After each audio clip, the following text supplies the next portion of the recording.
Jésus, salut au nom de Jésus. Je suis votre frère, le pasteur Saturnin. Je vais rendre mon témoignage de ce que Dieu a fait dans ma vie. Mais avant de commencer, je vous encourage de vous abonner à notre chaîne Tabernacle, Centre de foi, afin de voir d'autres vidéos, de recevoir d'autres vidéos qui concernent mon témoignage et d'autres enseignements de la parole de Dieu qui va vous édifier au nom de Jésus. Que le Seigneur nous bénisse. Je suis Saturnin. Les gens qui me connaissent, d'autres ne me connaissent pas. Dieu m'a appelé à le servir. Quand je suis arrivé aux États-Unis, j'ai eu l'envie de servir Dieu. Mon désir était de faire l'œuvre de Dieu. Et après un moment, j'avais décidé, à partir de 2011, quand je suis arrivé au Canada, je ne voulais plus servir Dieu à temps plein. Je ne voulais même plus servir. Et je me suis concentré sur mes activités. Et j'ai fait cela jusqu'en 2018. Et malgré que je courais dans tous les sens pour les choses pour moi-même, je peux dire que les choses marchaient, mais ça ne marchait pas comme Dieu voulait. Jusqu'en 2018, 1er octobre 2018, je venais souvent à Paris. Puis, j'ai décidé de venir me reposer pendant un temps. Et puis, en 2019, octobre 2018, je dis qu'en 2019, j'allais rétablir d'autres objectifs pour retourner. Et puis, continuer. Le 14 janvier, je suis allé déposer les enfants à l'école normalement. À 8 heures. Je suis rentré, j'étais à la maison, toute la journée ça allait bien. J'ai parlé avec tout le monde, tout allait bien. Je suis allé chercher les enfants. Madame, on est venu à la maison, tout allait bien. On regardait un film, tout allait bien. Je n'avais pas de séquelles, je n'ai pas mal à la tête, je n'ai pas un problème de santé, non. Vers 23 heures, je suis allé au lit. J'ai dormi jusqu'à 3h30 par là. J'ai l'impression que dans mon lit, quelqu'un m'a réveillé. Et j'ai automatiquement su que l'Esprit de Dieu voulait que je me lève. Il m'a dit, va prier. Donc, je suis descendu. Au salon, j'ai commencé à prier. J'ai prié tellement avec douleur que je dis à Dieu, Seigneur, je me remets à toi. Je remets ma vie à toi. Et pendant ce temps que je priais, madame dormait. Elle m'a entendu. Ma femme dormait, elle m'a entendu. Elle pensait que j'étais en train de parler avec un ami au Canada. Donc elle a vu l'heure, il était presque 4 heures. Elle était étonnée. Elle me dit, habituellement, tu parles pas à Landry à 4 heures du matin. Donc c'est lever du lit pour descendre voir à qui je parle à 4 heures du matin. Et pendant qu'elle descendait au niveau de l'escalier, c'est là qu'elle entendait mes prières à Dieu. C'est comme si je disais au Seigneur, je me remets ma vie à toi. Seigneur, je me remets à toi. Je remets tout à toi. Fais ce que tu veux.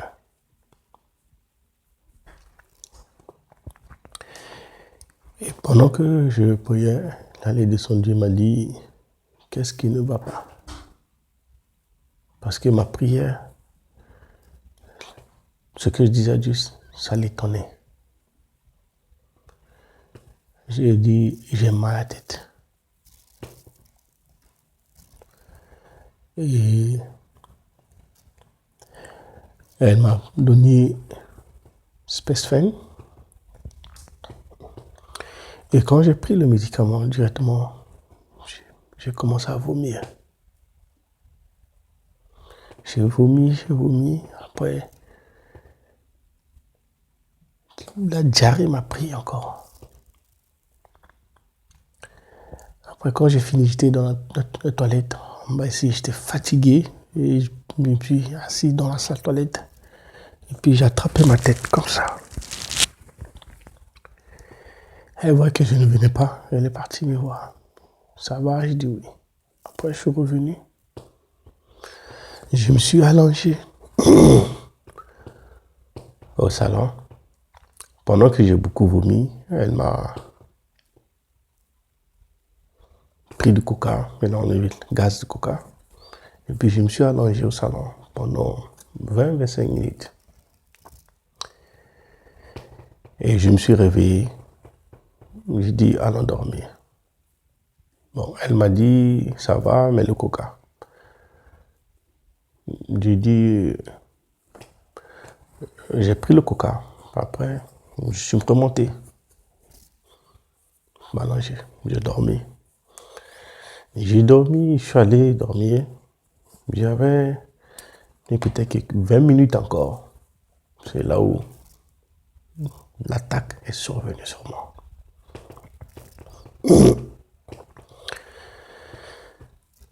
Elle a eu le réflexe d'appeler Samy. Parce que j'ai convulsé. Et puis à un moment, je suis tombé. C'était fini. Mes yeux tournaient. Ma langue sortait.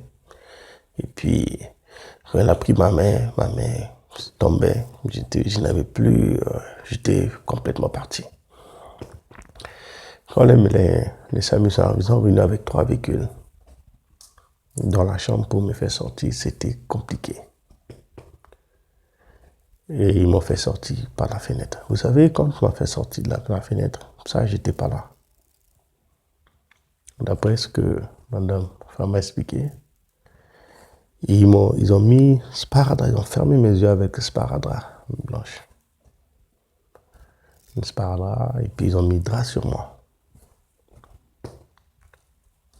Et il faisait froid, c'est 15 janvier, vers 4h30 par là. Il y a 7h que je suis arrivé à l'hôpital, m'a amené à l'hôpital. Le 15 janvier. Et les médecins, qu'est-ce qu'ils ont fait? Ils m'ont fait IRM pour savoir c'est quoi le problème. J'avais hématome dans la tête. Donc ils m'ont laissé de 7h jusqu'à 22h. J'étais complètement parti. Et ils m'ont opéré le même 15 à 19h. Ça a duré de 19h à minuit. Et ils m'ont emmené à chirurgical intensive care, chirurgical.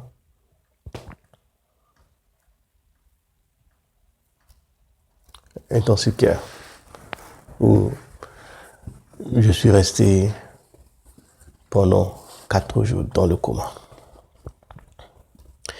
Mais quand je parle de AVC, AVC c'est accident vasculaire cérébral. Un AVC, c'est un accident. C'est un accident qui peut arriver à n'importe qui, à n'importe quand, à tout moment. C'est un accident, ça peut être un accident de voiture. Il peut y avoir des gens qui ont une expérience exceptionnelle de voiture et puis qui fait un accident. Et cet accident peut être mortel ou ça peut être juste un peu d'égratignure sur ta voiture, mais c'est un accident. Un accident qui peut être un accident d'avion. Et on a vu le cas de Kobe Bryant. Quand il a fait un accident, c'est un accident. Et pour lui, c'était mortel. C'est mortel. Il n'est pas revenu à la vie. Il est parti, ses enfants sont partis, sa fille, puis tout l'équipage qui était dans l'avion avec lui sont partis. Donc, un accident, c'est un accident. Un accident de train, un accident de vélo, un accident, n'importe quel accident, c'est un accident. Donc, accident du corps, c'est ce qu'on appelle AVC. Accident vasculaire cérébral. Et quand je suis resté dans le coma pendant 4 jours à l'hôpital, c'était un autre combat dans le monde mystique. Quand tu fais un AVC, en temps normal, tu n'as plus la force, tu es affaibli. Mais de mon cas, quand j'ai fait l'AVC, quand on m'a opéré, quand j'étais dans la salle de coma pendant les 4 jours, c'était un autre combat qui a commencé pour moi. Déjà de la maison pour m'amener à l'hôpital, j'ai commencé à crier, quand les médecins sont venus pour me faire sortir, j'ai commencé à me battre avec eux. C'était un combat, j'ai commencé à crier comme un bœuf dans la chambre. Un bœuf dans la chambre. Ce qui est anormal. Et j'arrive à l'hôpital pour m'opérer dans le coma, mais c'est un autre combat. J'agitais. Il était obligé de m'attacher au lit. On m'a attaché mes 2 mains, attaché mes pieds. Ce n'est pas normal. Donc pendant 4 jours que j'étais dans le coma, c'était un autre combat. Et dans ça, ma tension montait jusqu'à 29. Attention, quelqu'un ne peut pas monter jusqu'à 29 et puis rester en vie. Et pendant ce temps, dans ce combat, je me battais avec des gens. Le diable te voulait. Il voulait te prendre pendant ce temps. Mais jusqu'à ce que le 4e jour dans le combat, c'était un tunnel qui était sombre, qui était terrible, jusqu'à ce que je suis arrivé à la porte. Et à la porte, c'était quand tu passes, c'est fini. Tu passes de l'autre côté, tu es mort. C'est là que moi je me dis non, retourne, c'est pas ton jour.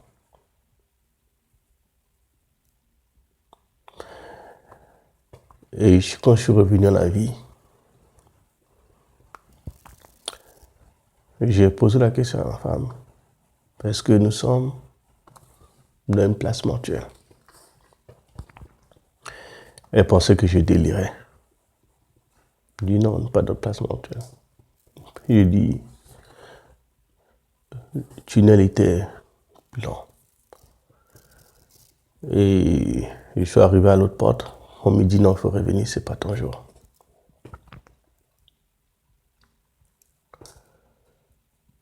Et là, je suis revenu. Donc, je veux dire que je suis revenu à la vie après 4 jours dans le coma. Après une opération chirurgicale, Maintenant, on ne voit même plus pas. Ça fait juste 1 an. Et pendant les 1 an le temps que je passe à l'hôpital, j'ai passé 3 semaines à l'hôpital. 3 semaines, 4 jours, coma, que le médecin avait pronostiqué le premier jour je suis arrivé, qu'il était paralysé. Il peut-être ne pouvait plus parler. Mais après 4 jours, quand je suis réveillé, j'ai parlé.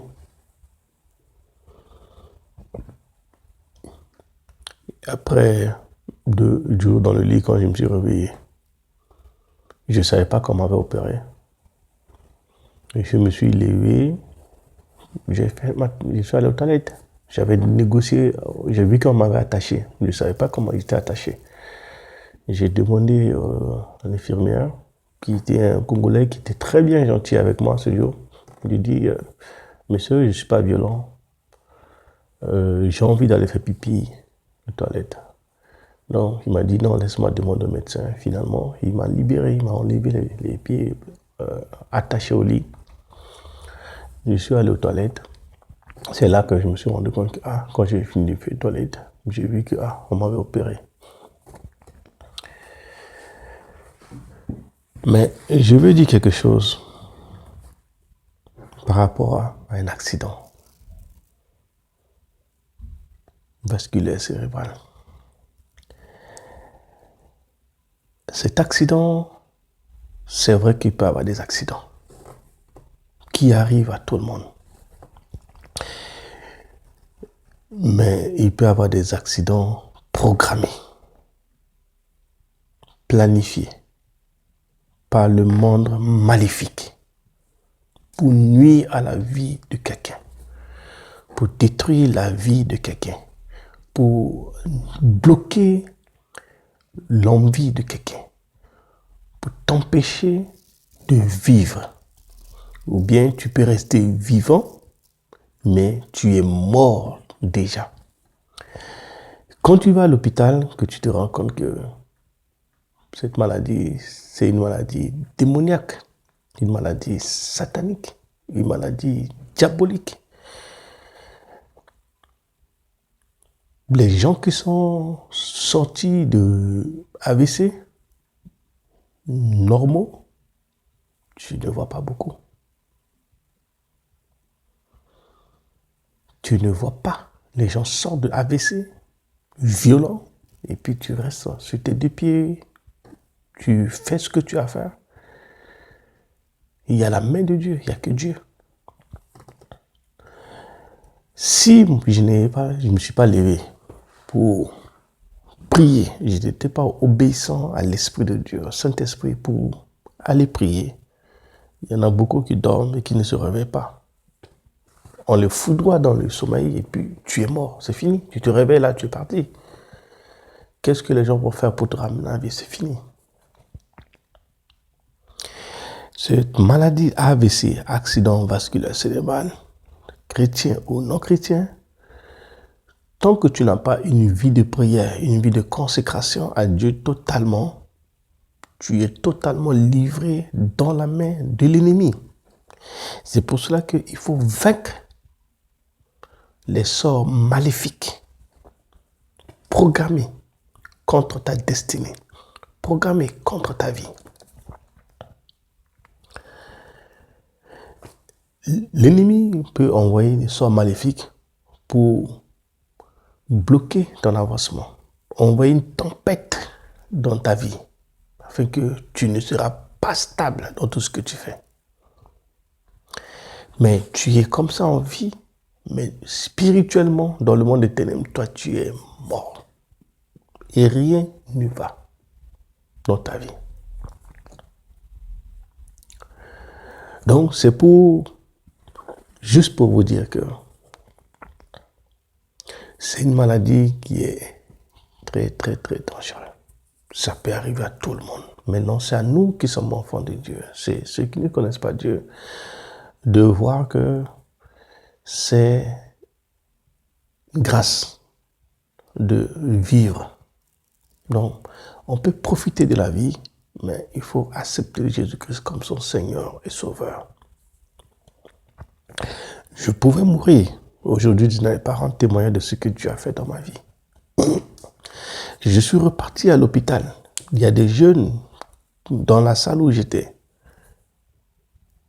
Quand on m'a amené dans la chirurgie chirurgicale, je veux également bénir la prière de ma belle-mère, la prière de qui était là souvent en train de prier pour moi, bénir la prière pour mon épouse qui était là toujours en train de prier dans la foi. Moi, bénir le Seigneur pour... Parce que peu de gens savaient que j'étais fait l'AVC et puis je n'étais pas en France. Personne ne savait pas que j'étais en France. Mais j'étais là dans le coma. Les gens allaient juste annoncer que Saturne est mort. Comment il est mort? Comment? Ça arrive. Il y a des gens qui dorment et qui ne se réveillent pas. Les gens sont choqués de voir que la personne est morte. Pourquoi? Les gens vont dire les maladies, il a dormi, il ne s'est pas réveillé. Mais c'est un sort maléfique que l'ennemi envoie. Il envoie pour tout le monde. Ça peut être blanc, ça peut être un noir, ça peut être un jaune, un rouge. Cette maladie AVC, qui est une maladie maléfique, envoyée par l'ennemi, peut attaquer tout le monde. Surtout que tu es un enfant de Dieu, que tu restes dans la prière, que tu es éveillé dans la prière, Dieu va te protéger.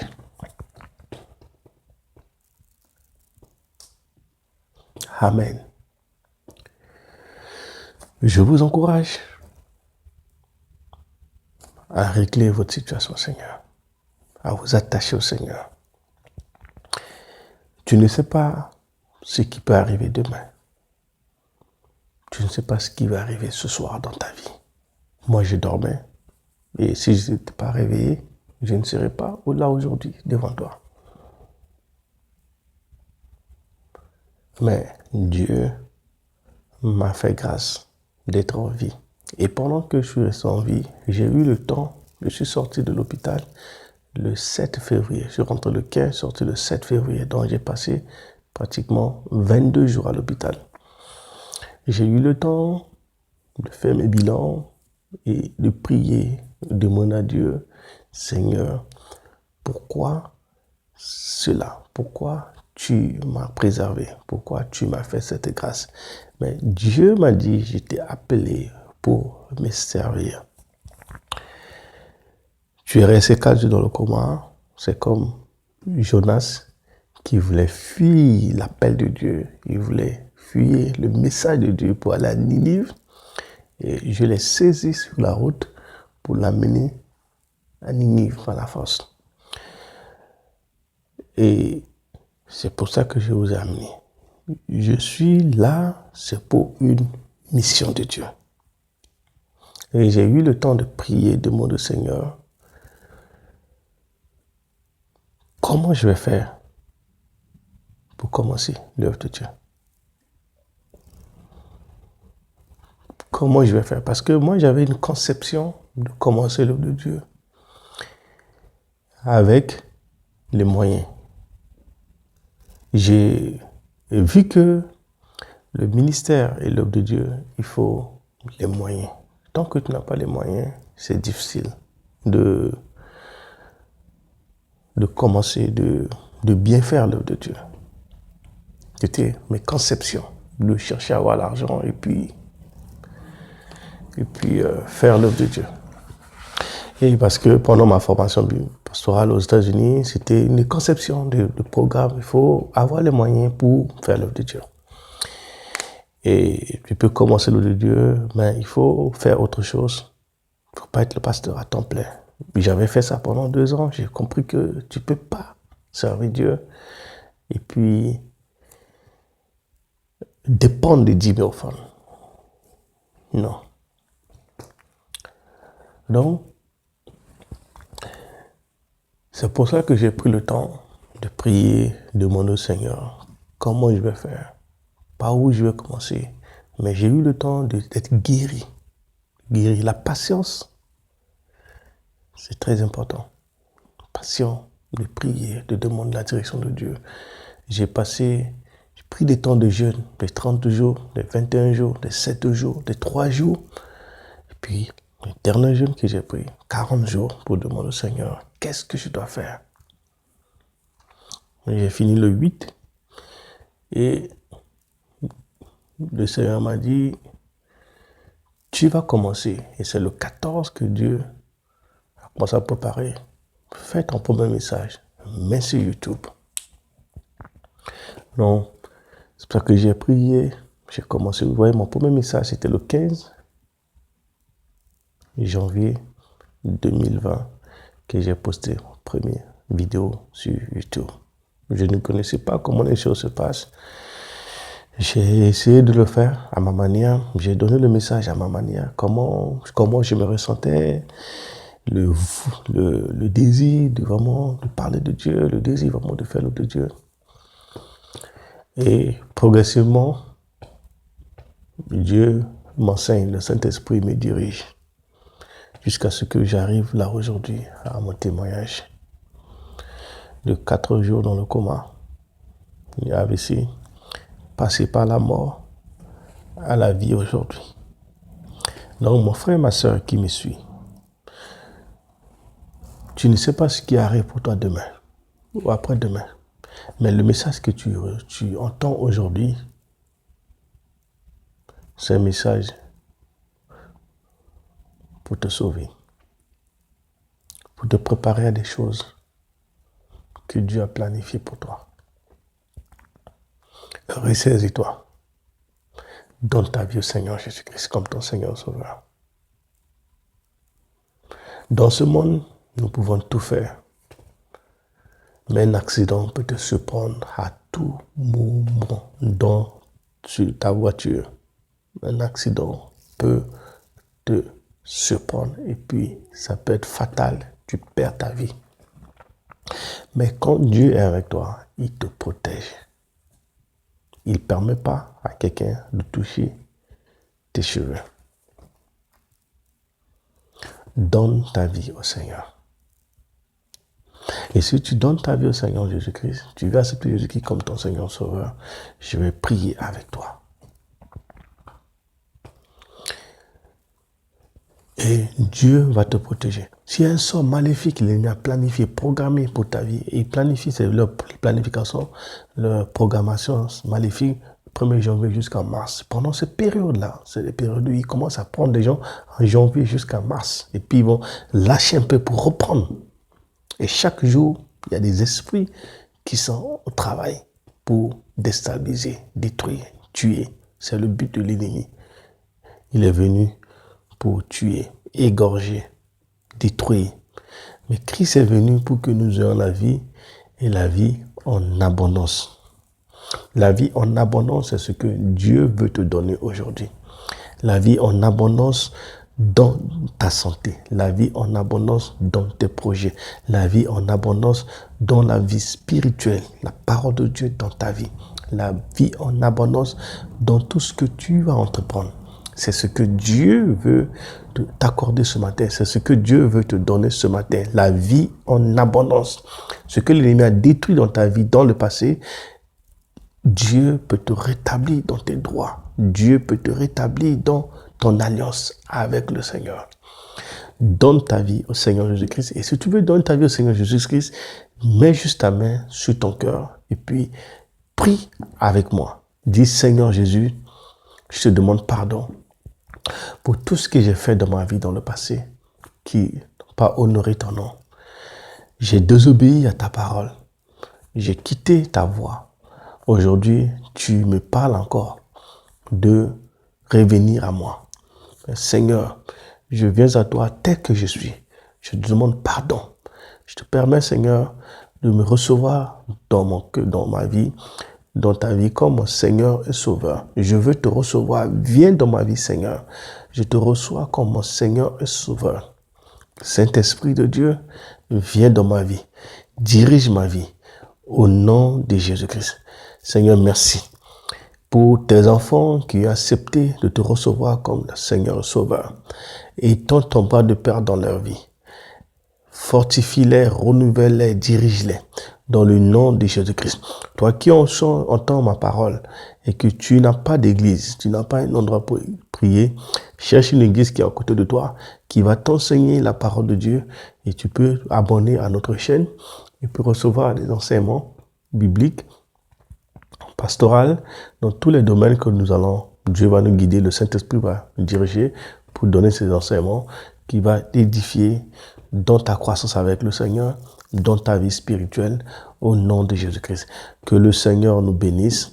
Je vous demande encore une fois de suivre notre chaîne Tabernacle Centre de Foi et également de vous abonner, de commenter le message, d'aimer le message et de partager à des frères qui sont en train de tourner dans la vie, qui ne savent pas que AVC, c'est un accident qui peut arriver à tout moment, à tout le monde. AVC peut attaquer tout le monde. C'est pour ça que je vous encourage de suivre ce message afin que cela peut éviter la mort fatale à quelqu'un de ta famille, à quelqu'un de proche de ta vie, dans le nom de Jésus-Christ. Que le Seigneur vous bénisse. Que la grâce et la paix de Dieu soient avec vous, au nom de Jésus. Amen.